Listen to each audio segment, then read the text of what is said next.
Welcome to this episode of the Hamburgers and Hot Rods podcast. I'm your host, Jim Karras. Today's show is titled JAS Rods and Customs and Trends in the Hot Rod Scene.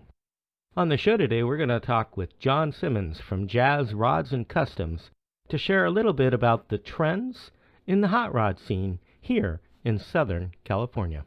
John is the owner of a Garden Grove-based classic car and hot rod repair shop. I've known John for about 14 years. John was the lead mechanic that led the restoration on my 1959 Chevrolet pickup. We'll talk with John a little bit about that project. We still have the truck and we drive it regularly. It's been a lot of fun, so we'll share a little bit about that and John's perspective on that project.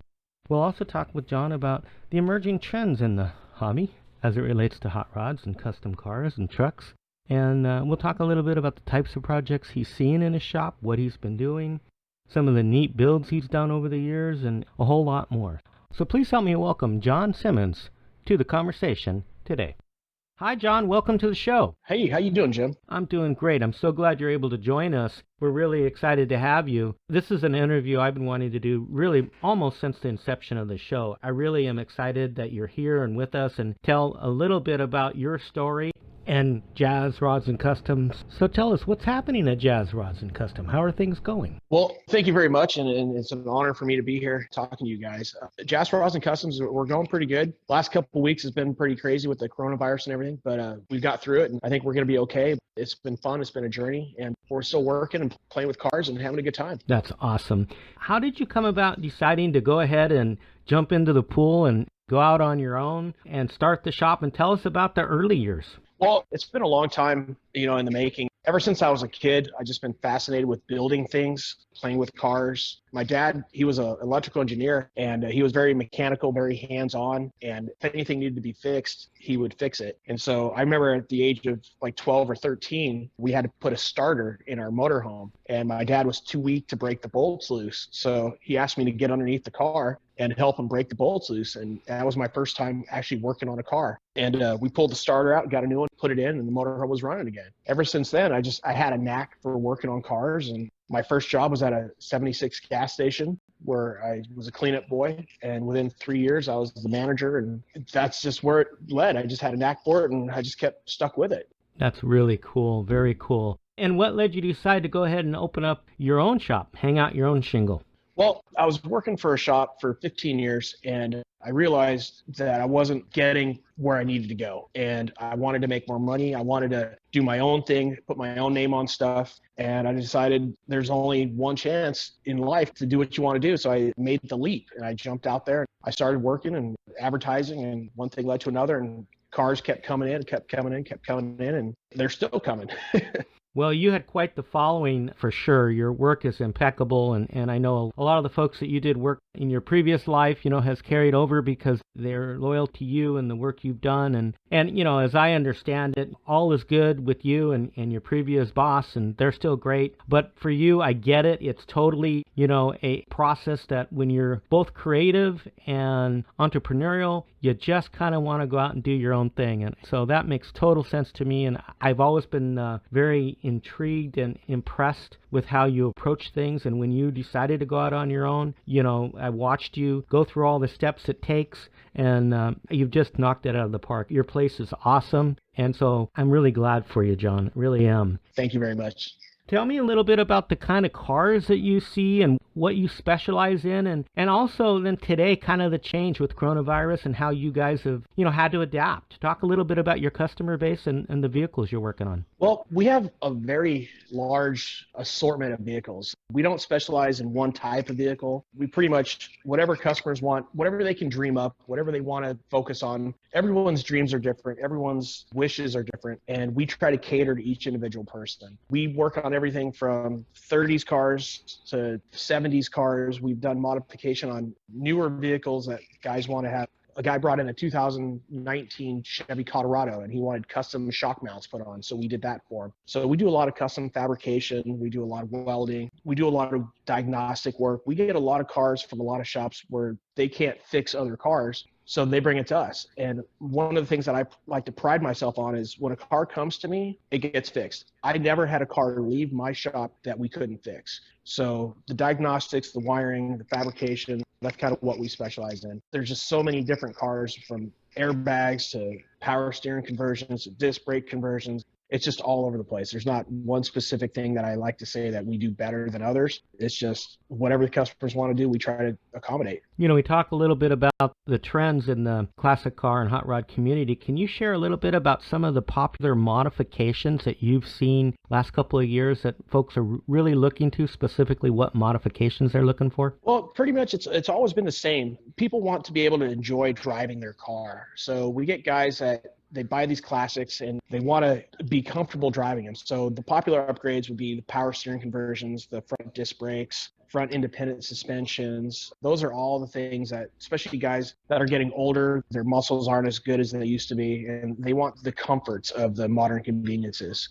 So that's kind of those things that I don't think will ever go away. And then you have a pretty good repeat customer base, not only for new projects, but also for maintenance. Can you share a little bit about the common routine maintenance that you perform for customer vehicles? Like with anything else, things break. And these hot rods and classics, they're toys. And as you drive them, things are going to break down. People like to think that, everything's rebuilt and they have 30,000 mile warranties. They don't. It's all aftermarket parts and they're toys. And with any toy that you use, things are going to break down. So keeping on top of the regular maintenance, the tune-ups, the oil changes, that's always a key. But usually it's other things that are in play. Cars are, 60, 70 years old. Things are going to break. So it's usually just keeping them up and running. And I imagine part of the challenge is the aftermarket parts. If they can get OEM parts, great. And in the newer stuff, there's a lot of really well-built quality parts. But then there's also the segment of imported parts that just aren't quite up to what they wore as original equipment. I imagine that also drives some of the repair work. Well, that's very interesting that you said that. The last 2 months especially, parts that are coming from China and overseas have been worse off than ever before. We've had such a high rate of defective parts, bad parts. And it's not the customer's fault. It's not the installer's fault. It's just bad parts. And it's so frustrating when a customer has to come back for an ignition switch or a temperature gauge that failed because of an assembly process, and we put the part in. It's very frustrating on both sides. Sure. I've been through that personally, and I know that road, and I can only imagine in today's environment, and to note some of the challenges that some of those manufacturers are having overseas is the fact that they too were adversely impacted, and, everybody is hobbling to try to get back up and running. It makes sense to me. How about some of the projects you have going in the shop or some current projects? What have you seen as far as trends for not only mechanical work, but paint and body, and just generally some of the stuff that's coming through the shop? Well, we have, like I said, again, we have lots of different things. We have a customer that has a 1948 Chevy truck, and it was his grandfather's. And the truck has a lot of emotional value to the client. The grandfather passed away. Each one of his uncles and father had the vehicle. So out of the 4 sons that had the vehicle, what we did is we took each brake drum off and we had each one powder coated the color of the truck, and we had it all engraved with the sons' names. So the grandson right now is having the truck built for his father in the grandfather's memory. And again, it's a 1948 Chevy truck. We're doing a full 100% factory restoration on it, and it's just going to be a gorgeous truck. That's way cool. But on the other hand, we have a lot of cars. We have a 1937 Chevy that we're actually doing a full air ride system on it. And he wants the frame to lay out on the ground. Lately, we've been doing a lot of the air ride stuff, the airbags. Again, it's so eclectic, the amount of different things that we can do and what customers want. We have a 71 El Camino, I guess, would be our biggest project right now. We're into this El Camino, probably about $150,000, $160,000. It's a full custom build. It came in just for a paint job. He saw some of the fabrication work that we can do, and his imagination just started going wild. And we just started making custom panels, capping things, shaving things. It's just insane, the creativity the customer and my fabricator can collaborate on and things that we can create. It's very hard to say there's a certain trend in play when people's imaginations and people's dreams vary so much. It's just an honor to be able to collaboratively sit there with a customer and make their dreams come into reality. That's where the pleasure comes from. That's really neat. And, I think it also speaks to the wide range of your customer base. What's fascinating about the following that you have is you have customers, from what I've seen, very well off, have some high-end cars. And then you do have some blue-collar guys that have their one car that it means the world to them. And you're able to relate to both of them and complete the work that they're looking for. And I think that's really neat. Thank you. Yeah, one of the things I really wanted to focus on, I grew up having to work for everything that I have, and I wanted to be able to cater to the common hardworking man or woman that just has a daily driver or a weekend driver or whatever it is. There's a lot of shops out there that only want to do custom builds. There's a lot of shops that say, well, if you're not going to spend $200,000, we're not going to work on your car. I want to be able to take care of the guy that wants to go to the street show, cruise night, anything. That's what we do. It's not just building high-end cars. It's being able to fix cars, be able to make the customers happy. I tell customers all the time, I lose a lot of work because of how honest I am with the customer, because I want to see what's best for the customer and what's best for the car. And if it's not having me work on it or telling them another way to go, either sell the car, start with something else, buy something else, I'm not in it to take money from customers. I'm in it to make customers happy, to keep my reputation good, and to make an honest dollar. And if it's having the customer spend the dollar somewhere else, that's how it's going to be. Well, I've seen that personally. I've watched you interact with different customers over a long period of time. And, the other thing that really I think drives you, sure, everybody wants to, you got to pay your mortgage and you got to take care of business and take care of those folks that are working for you and all of that. But really, from the inner core, you love the machines you're working on. You really approach them with respect. You really get into the project. And once you understand what the design is going to be, I've seen you really just go whole hog on lots of interesting, cars and trucks. And I think that too plays a little bit of the part in you saying, maybe this isn't the one for me. Yeah, it's hard. I had a customer come in, a prospective customer, and he was in his 70s. He had a project that him and his son wanted to start doing. I believe it was a 54 Chevy truck. And he paid about $8,000 for the truck.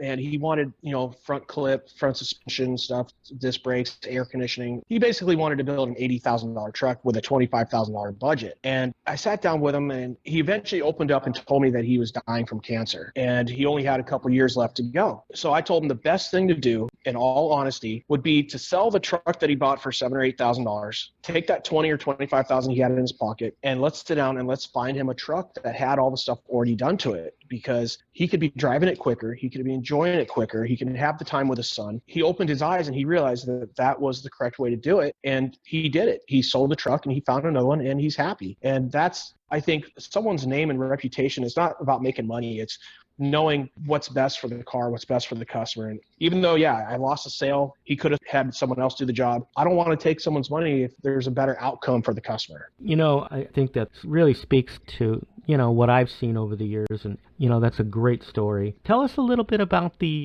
original cars. And I know you do some work. Tell us a little bit about, original restorations and kind of your approach to it, and whether it's a preference for you or not. Any restoration is fun. It's basically seeing a car or a truck that has been sitting for a long time come back to life. We recently, yesterday, in fact, took in a 1957 Chrysler Imperial four-door. Oh, wow. And this thing is gorgeous. You want to talk about a time capsule from the past. The vehicle is sitting in a garage for 20 years. It had newspaper clippings in the trunk from 1984. The grandfather owned the car, gave it to the uncle. Uncle passed away. Now the nephew has it. And this thing is just, it still has the green windows all the way around it, the green interior, the off-white exterior. This car, if you can imagine 1957 in its heyday, it's just unbelievable how cool this car is. And it came to us, and we're going to get it back on the road. We're going to make sure that it's safe. We're going to change all the brake fluids, all the brake lines, all the mechanical stuff to make it DOT safe. And it's just such an honor when customers trust me with these relics, and opening the trunk and seeing grandfather's tools in there, seeing these cans of brake fluid, points and condensers in these old Mopar boxes. It's like walking into an antique store, and this has been in someone's garage hidden away forever. And for me, it makes my skin tingle, like goosebumps. Like, it's so cool. People may walk by and go, oh, it's just another old car, but the smell of the upholstery, the way the plastic and the vinyl and everything comes together, it's just,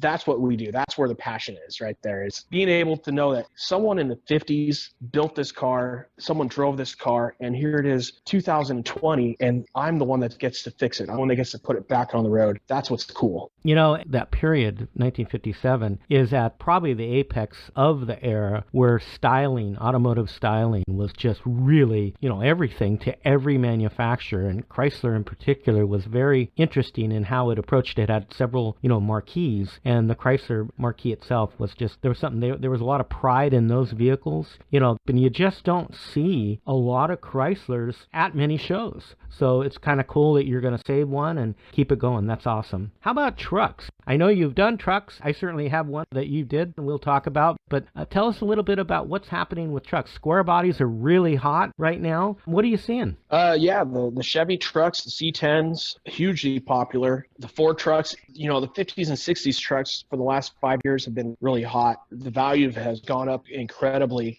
I don't know why it has. It's just been a trend that, I like, but I've even seen now the earlier trucks, the 40s and 30s trucks have now become really popular. It's like a modern getaway car. It's not a family car. It's, I'm going to take my wife and I, or my girlfriend and I, or my boyfriend, whoever it is, and just me and them are going to go and we're going to cruise. And if I want to stop and, we can throw the picnic stuff in the back and just cruise. It's not a luxury vehicle. It's not a cruising car. It's a truck. Everyone loves trucks. So it's been accelerated. Even into the 80s, trucks have become popular again. Just trucks have been always known to be a utility thing. I think it's really fascinating. You mentioned 80 trucks. I don't know that you ever knew this, but I had a 1977 Chevy pickup. I had that truck about 11 years. I loved it. Such a cool truck. And, I finally sold it and, moved on, but I really wished I would have kept that truck. The only downside to that truck was it was a long bed because I was in construction doing hardwood flooring, so I needed the long bed for plywood. I just wished it was a short bed, but I really love them, and someday we may end up with another square body. But, what I'm finding myself interesting about, you mentioned it, when the 90s Chevy trucks were out, I really wasn't a huge fan. But now, I'm really starting to like them. Yeah. And I'm sort of toying with the idea of getting a 90s truck. Yeah, Chevy trucks have always been known as the workhorse. I've always had a saying, every family needs a truck, especially if you own a home, you have to have a truck. I've always had a truck in my life. And honestly, I've never had a car that had a trunk. My first car was an 81 Ford LTD station wagon. My second vehicle was a Dodge Ram. Then I got another Dodge truck, and then I got a Chevy S10, and then I got a GMC 2500 long bed four-wheel drive truck. Now I'm driving a 3500 Dodge Ram long bed dually. So I've always had trucks. Yeah, we didn't talk much about Dodge, and you don't see them a lot on the the older ones. I had a high school buddy that had a 64 D100. It was a square body pickup, and that truck had a granny gear, large V8. I don't know if it was their 383 or maybe it had a 318. I don't remember. But anyway, it was a cool truck, and low gear. That was a lot of fun for a teenager. And so I've always liked Dodge trucks too. They're really neat workhorses. I still have our truck, the 1959 Chevrolet Apache that you helped bring back to life. Can you share a little bit with the audience about that project and how we approached it and the great work that you were able to do on our truck? Well, Jim, that truck to me has a lot of sentimental value, being one of the first trucks that we got to do such a great restoration on, from powder coating the frame to keeping it so original, being able to hide some of the electronics to make it look like points but still have electronic ignition, and how cool it was to interact with you, having you come down periodically through the week, giving you the shopping list to go out, and just being able to include you in the build. It's like we became a family instantly over metal, and when Sabrina came up to me and said, "What should we name it?" I'm like, well, this is your truck. Like, you should name it. And ironically, if I remember right, she wanted to name it Jenny. Yep, that's what she did. And Jenny was the name of my high school girlfriend. So my first real girlfriend in high school, and then my first real truck that I've been restoring. Kind of ironic, but it was just such a fun process, and it didn't seem like work. It seemed like you were allowing me to do what I like to do, to build something nice, to build something as good as I can do. And it was just fun. Every day was fun. I loved coming into work. I loved being able to see it come together, being able to start it for the first time, to see the look on your guys' face every week when you saw something new. It was nothing about money. It was about joy and restoring a vehicle back to the way it needs to be. You know, for the audience, one of the things that we did is I created a website at the beginning of the project, and we documented it all the way through. And every week we would come by and, see you guys at the shop. And some work, got subbed out. We'd, go over there and we took pictures and we talked to folks, and then we documented that whole process. The website, it's still up, and I'll post a link to the website in the show notes. That project was really surreal, honestly. I don't know that I'll ever do one to that degree. That truck I had since I was 15, so, it had a lot of sentimental value. It still does. And I've had, other classic cars come and go, and I don't have the connection to them. I love each one of them, but I don't have the connection that I did to the truck. So I don't know that I'll ever go to that route, but boy, I'm sure proud of it, and I'm sure pleased with the work that you did. And, from my perspective, we became lifelong friends. I mean, it's just really, that was a special project. I agree. Thank you. What do you think is kind of ahead for you with the trends, and what kind of vehicles do you foresee coming through the shop in upcoming years? That's a hard question, especially in this day and age with the coronavirus going on. In March, when it first hit, people were kind of like, what's going on here? What's going to happen? April hit, and basically people were scared. The doors, closed, the phone stops ringing. Customers didn't know what to do. They didn't want to let go of their money. They didn't know if they were going to have jobs. So it's kind of a hard question to answer right now because of where the economy's at, where things are going. I'm hoping things get back to normal and people start wanting to cruise and go out, get together, do the car show things. But it's so eclectic with how many different types of vehicles we work on. The economy, we had a lot of people with projects that we're doing that were in the stock market. They got hurt bad.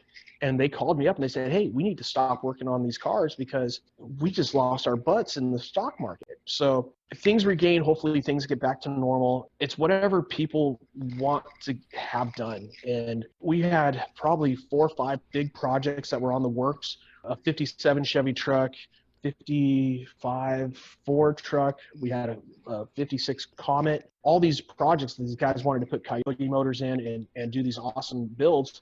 They all just called up and said, hey, I can't spend the money right now. I got to save it. I got to hold on to cash. And they're still waiting to see what happens now with the election, waiting to see what happens. So I'm hoping that once everything clears out, once the election's over, once things get back to normal, I'm hoping that these people that had these dreams of getting these vehicles back on the road, I'm hoping they just come out and start saying, hey, let's do it. Let's start playing with these toys again. I think that's right on the money. We're seeing lots of different things occurring in the hobby as a result of coronavirus. Can you talk a little bit about what you think may be long-lasting? We're seeing these quarantine cruises.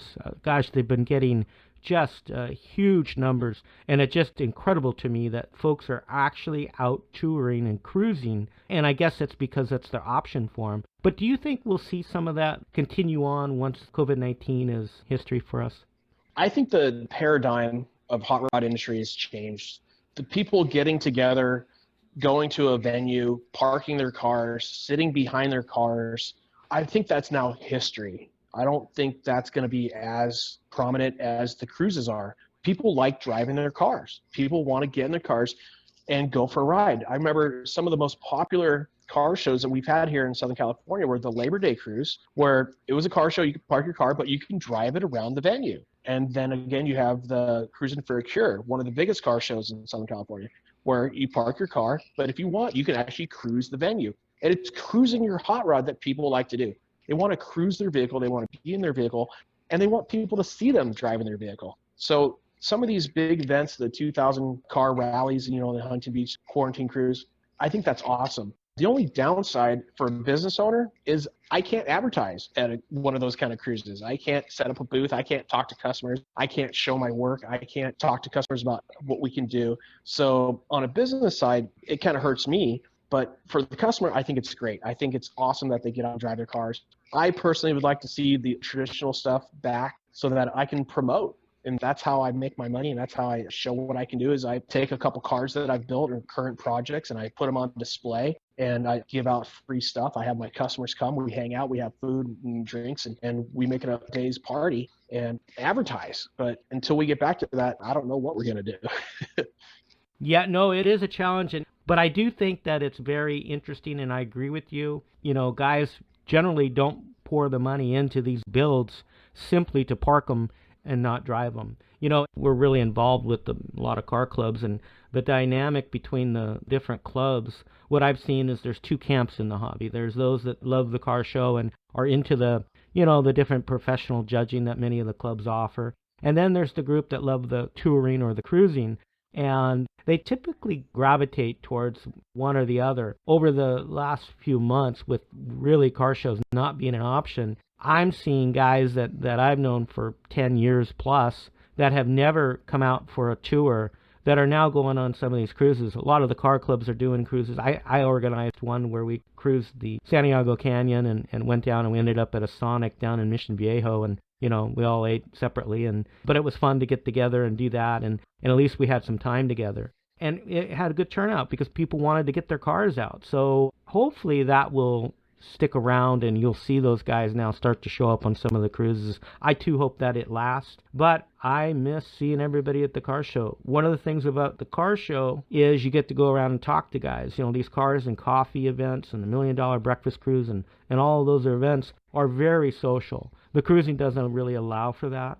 So yeah, I think that they will come back, but I do think that they will be in a little different form. I don't think they're going to be quite as large because I think the cruising will compete for their time. So we'll see if that happens, but I appreciate your perspective. Yeah, thank you. So how about you? Do you have a favorite vehicle that you really get excited about to work on? And what are some of the builds, the particular vehicle that you really like working on? What's funny is that is probably the most asked question that I ever get. Even when I was a kid, we're just starting on, hey, you're a mechanic. What kind of cars do you like fixing? And it's so funny because I started off in a garage at a gas station just doing maintenance and repairs on daily drivers and working for my former employer, getting into the hot rod industries, working on the classic cars, and then now running my own business, working on everything under the sun that's a hot rod or a restoration project. There's so many different vehicles that people go, which one is your favorite? Which one would you own? Which one would you like to have? I honestly don't know. It's just like looking at a painting. Which painting do you think is the most beautiful? Art comes in so many different forms. Beauty is in so many different forms. How do you narrow it down to one specific form? There's so many different styles. Do I have a favorite truck? Yeah. A 55 Chevy truck's badass. I love them. What about a car? 55 Chevy Bel Air over a 56 or 57. I can narrow it down that way. 30s cars, 37 Ford two-door coupe. Those are awesome. I love vehicles. That's why I got into it. Can I narrow it down to one? There's no way in heck. I can pick one car, one style of car. There's just too many that I enjoy. Why don't I have a hot rod? Because which one would I buy? I don't know. I'm probably one of the only guys that own a hot rod shop that don't own a classic vehicle. There's just so many, I wouldn't even know which one to start with. It is interesting. I have that same problem. I have my favorite vehicles. You mentioned, pretty much everything you mentioned. I'm like, yep. But I also find as I get older, my affinity is evolving, and I see myself being attracted to vehicles that 10 years ago I wouldn't have given a second thought. And I don't know if that's just because I'm being exposed to a lot more range of vehicles as we become more and more involved in the hobby, or if it's just my tastes have changed. But yeah, it's really funny. I don't know that I would own a lot of the vehicles that I really like, but I sure appreciate them for sure. The other thing is I hear that you brought home a really cool example of some Kentucky iron. Can you tell us a little bit about what's sitting in your garage and maybe a little bit about the plans for your latest acquisition?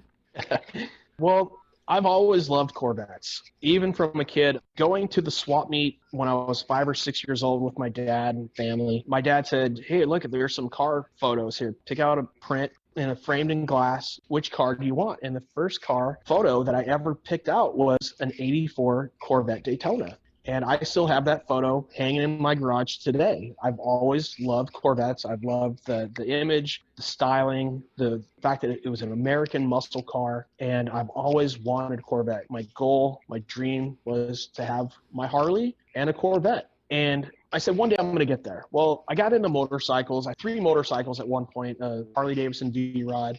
I got a Kawasaki ZX14 Ninja. And then I got my Street Glide, Harley Davidson 2007 Street Glide, and I just got into the bikes. The Corvettes were just out of my reach. Well, now that I own my own shop, I got 2 young boys.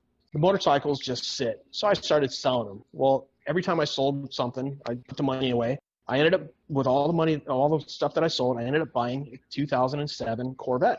It's a C6 Z51, all black. I blacked it out, and it had 30,000 miles on it. And it's just a great car. An elderly person had it. He couldn't drive it anymore. His knees were hurting. He couldn't get in and out of it. The car was in immaculate condition, and it's just such a great vehicle. The thing drives awesome. It handles awesome. But the best thing about the Corvette that I can possibly say is the wife loves driving it to get groceries. That's always the best. That's a reward, right? That'll allow the car to stick around.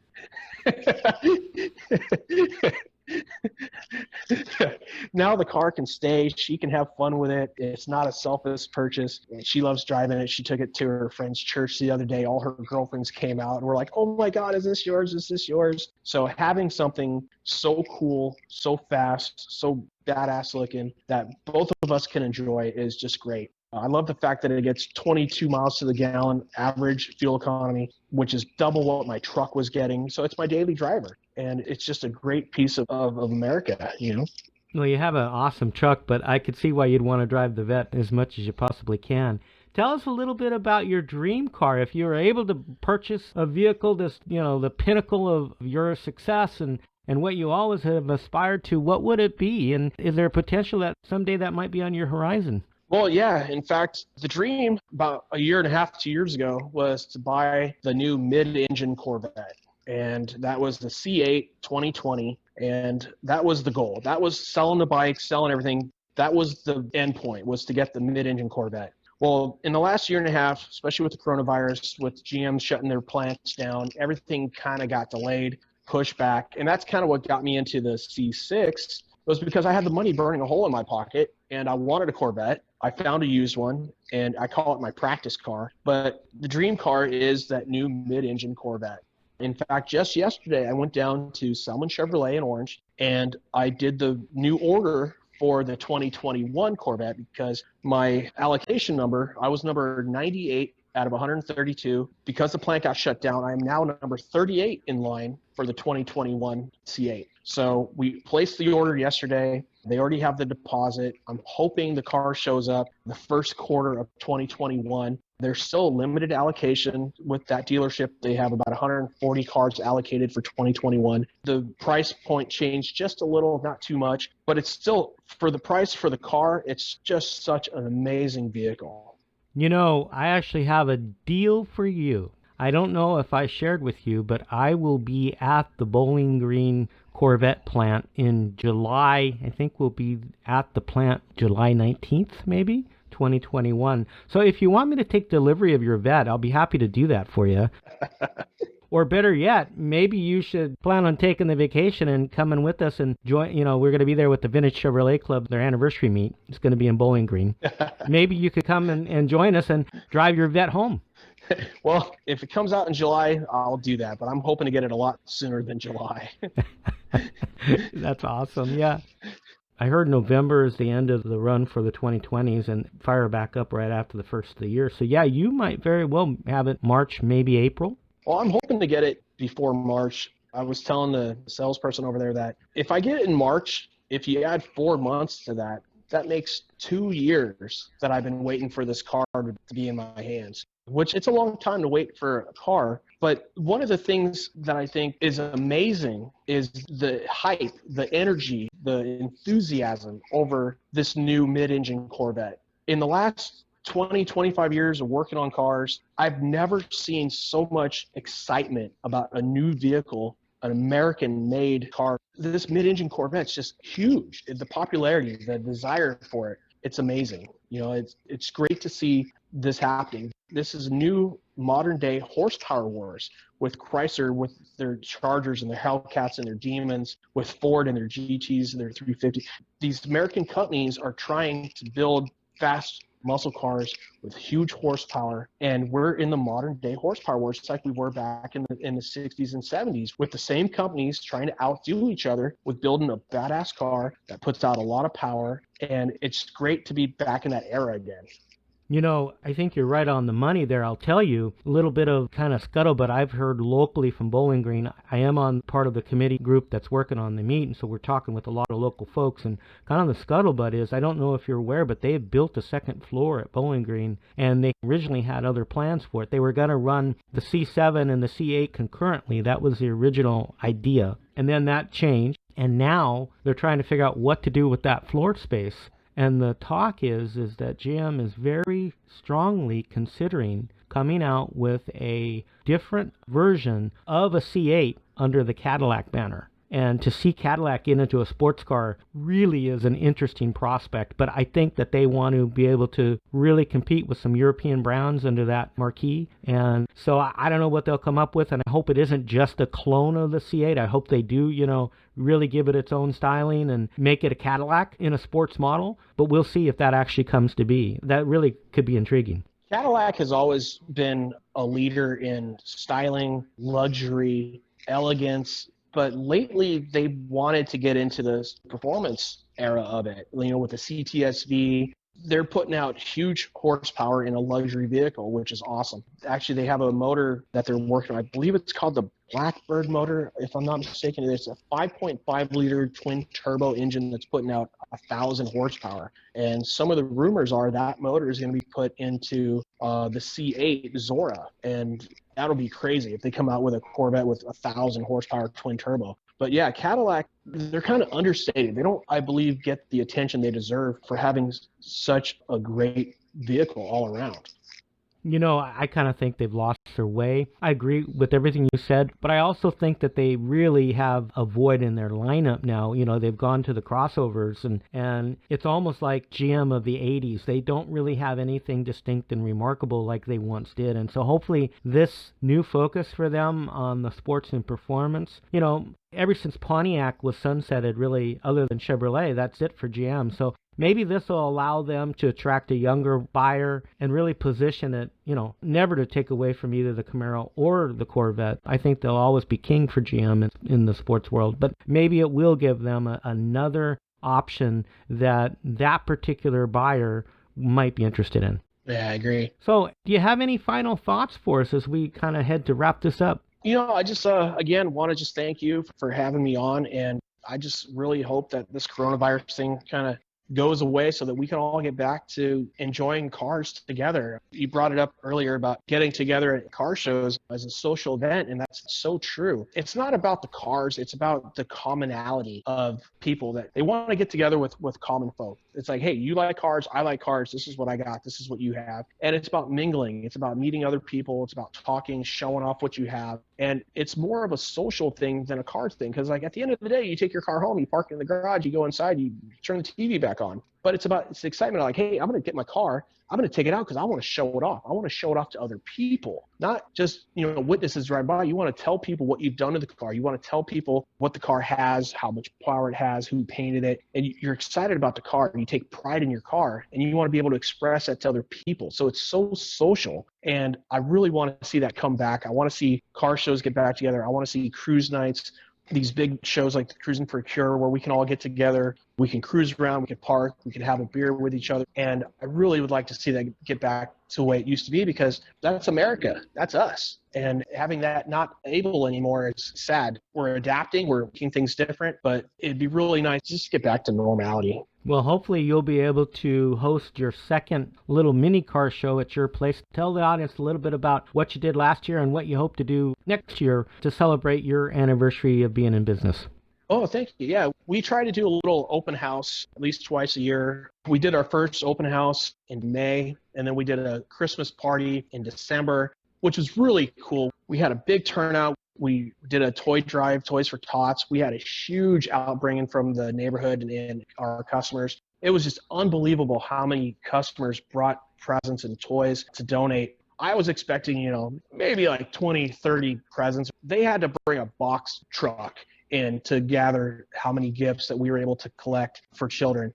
We bring a taco lady out. It's free foods, free drinks. But we can't do that. We can't have big gatherings anymore. So once we can get back to having gatherings, we continue to, have these open house events, have these charity drives where we can donate and get people involved again.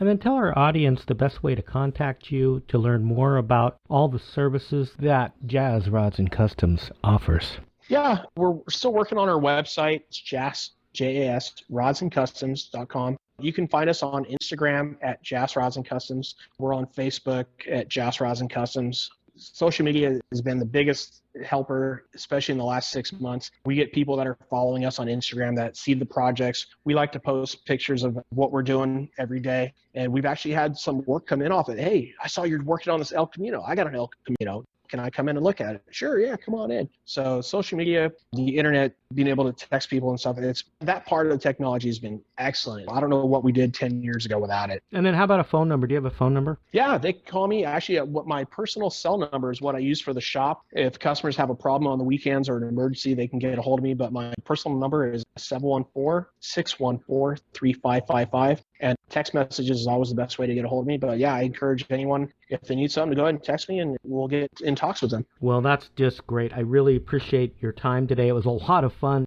kind of reminiscent about our build and then hearing kind of what's the latest happening at JAS Rods and Customs. Thanks so much, John. We'll be sure to put the website and all of your social media links in our show notes. Thanks for everything. I can't express enough how we've enjoyed our relationship with you, and I'm so happy you're doing so well. Be well, and we'll talk to you soon. Thank you, Jim. It was a pleasure. You have a great day. I want to thank John for coming on the show with us today. If you need any sort of work done to your classic car, hot rod, or even your modern vehicle, I highly recommend that you consider John and his team over at JAS Rods and Customs. He's an honest guy, he does great work, he's very detail-oriented, and he cares about not only the vehicles he works on, but his customers.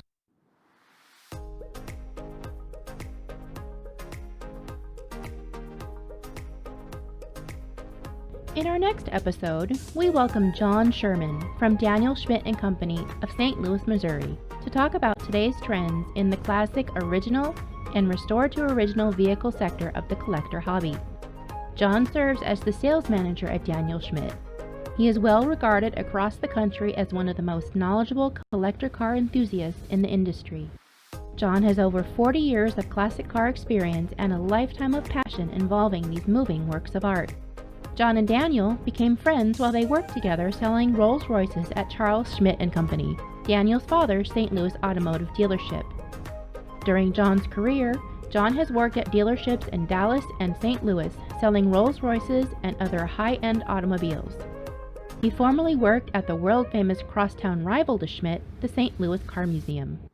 Eventually, John joined forces with his good friend Daniel and became a partner at Daniel Schmidt & Company.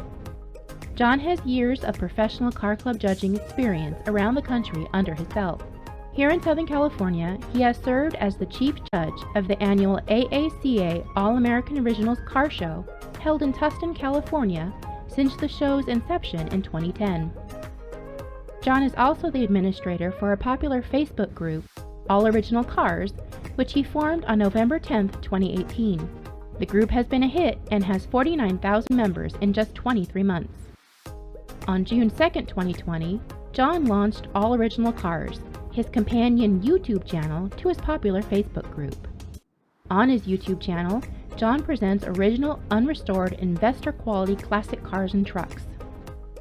John brings a wealth of knowledge about these fine examples of automotive engineering and always provides a unique perspective on this segment of the classic car hobby.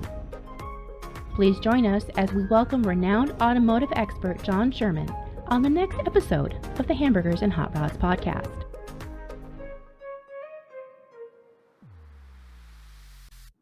That's it for this episode. We hope you enjoyed your time with us today. You can visit us online at hamburgers&hotrods.com. There, you can check out our show notes, listen to our complete show library, or watch the YouTube video versions of each of our shows. You can also check out all the various podcast platforms where our show can be heard. We can also be found on Facebook, where video versions of each of our shows are also posted. And we're on Twitter and Instagram. So subscribe to our channel, click the notification bell, give us a like, and be sure to follow us on your favorite social media platform to never miss the latest show. Until next time, Thanks for listening. We'll see you then.